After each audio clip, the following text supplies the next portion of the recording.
Allahu Akbar, Allahu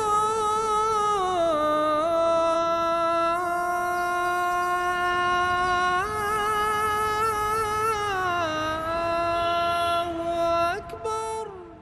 Come thou fount of every blessing, tune my heart to sing thy praise.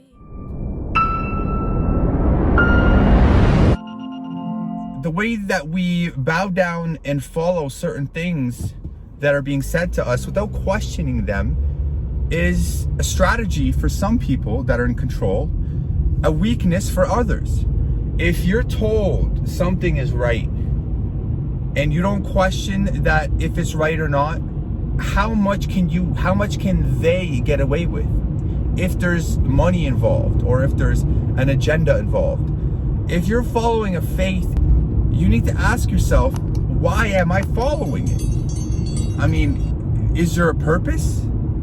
Is there facts?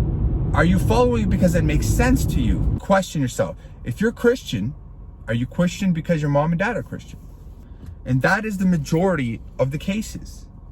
And if that's the case, is this the right religion if you are actually choosing to follow a religion?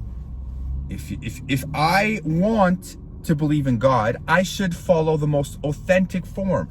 God's not going to bless a handful of people and they're the lucky ones and curse everybody else. No, we have to find the truth ourselves.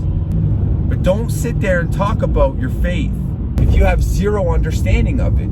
If I was Muslim, you come and ask some questions, I need to be able to be equipped to reply. If I'm an electrician and you ask to come do, some kind of work at your house or ask a couple questions, I need to be able to answer them. That is what I'm representing myself as. So as a Christian, if you know nothing about Christianity, then you're not Christian. You have inherited your religion. And same with all the other religions. On top of that, if you're following a divine message from God, but you know nothing else from any other sources or any other religions or anything else in life, that's called tunnel vision. There's no way you can claim that your message is divine when you know nothing about anything else. For you to be a learned man or a learned woman, you need to understand, you need to know everything around you. I'm not saying you need to be a scholar. I'm saying you need to understand the difference between what you are and what they are so that you can make an informed decision on what's right. You can't pick what's right if you only know one thing. So you're not following the right steps. And finally, if you make it to the point where you've studied and studied and studied, go to the point where you need to study the source. Don't study man-made fabricated books. Anybody can write a book. I got 9 of them published right now on Amazon. If you want to publish a book, it's not that hard. The question is, who's the person that's publishing the book?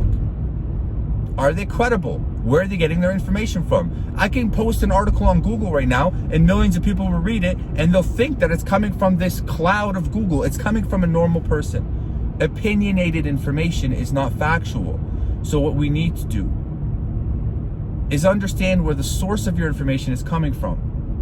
Validate the source of information and make sure that it's coming from somewhere reliable. And if it's not reliable, then find the true source. It's not hard. If you want the true source of religion, you need to go to the scripture. Why? Because God is the true source. And he sent the book for a reason. He sent it for mercy, for guidance, for all of mankind. That's it. He sent it to us. He didn't send it to 1,000 different people to put their hands in it and change the word so that we can claim that we have a divine book. We don't have a divine book when man puts their hand in the book. People, stop claiming you know. Stop claiming you have the right religion. Start studying, start understanding. How can you understand if you don't have the means or the willpower to even search? It's disappointing. It saddens me to think that there's so much war and so much hate in this world because of religion. But not one of us has the means of understanding what is right and what is wrong. It's a shame.